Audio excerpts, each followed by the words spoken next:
Hello, I'm Barbara Ingrassia of Manage Copyright. As you know, we're all about guarding your gold mine. One of the concepts we need to examine is that of fair use.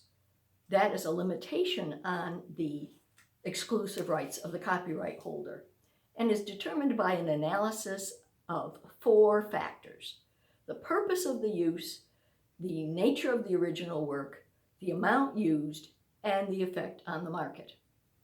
In 1977, former President Gerald Ford contracted with Harper & Row publishers to publish and market his memoirs. In 1979, prior to completion and release, Harper & Row licensed an exclusive excerpt of 7,500 words to Time magazine. Time magazine would pay $25,000 for that license, and half up front and half after the article was published. A few weeks before the Time magazine article was to appear, the manuscript was leaked to an editor at The Nation magazine. Seeing a wonderful opportunity here to scoop Time magazine, he hastily pulled out about 2,200 words from the manuscript. Much of that was factual information, but an important portion, 300 words, was why President Ford pardoned Richard Nixon. What were his thoughts? What were his reflections at the time? Well, Time magazine said, well, we're not going to fulfill our contract. Nobody cares about our article now. So they didn't pay the last half of their license fee. Harper & Row sued The Nation magazine for copyright infringement. The Nation said that it was fair use for them to have published this, that it was in the national interest, that it was news reporting, that it was a small amount, 300 words were not considered to be already facts.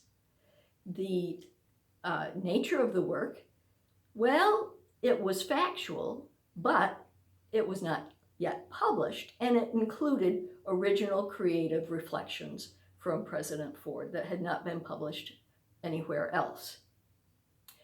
The effect on the market, Harper & Row was out $12,500 at the very least, and nobody cared about the book. So in the suit, which went all the way to the Supreme Court through several courts, it was determined that this was an unpublished work with creative aspects in it, that the purpose was beyond news reporting. It was admittedly to scoop Time magazine. They were working in bad faith, and it was for a definite commercial advantage, that the 300 words were the heart of the work. That's what people cared about. And so it had been a negative effect on the market for both Time magazine and for Harper & Row. The fact that Time magazine backed out of their final payment definitely had an effect on Harper & Row. So the Supreme Court, in not a unanimous decision, ruled in favor of Harper & Row, that this was copyright infringement, that fair use did not apply, that these 300 words were the heart of the work. So we can see that fair use is a very important concept to consider. It's not a slam dunk. It's not easy.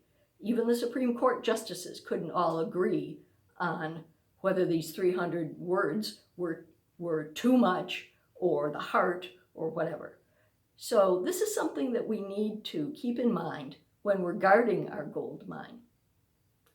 If you would like to explore guarding your gold mine, please be in touch with me for a complimentary website review.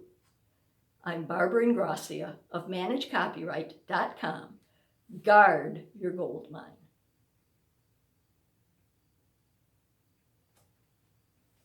I think we're going to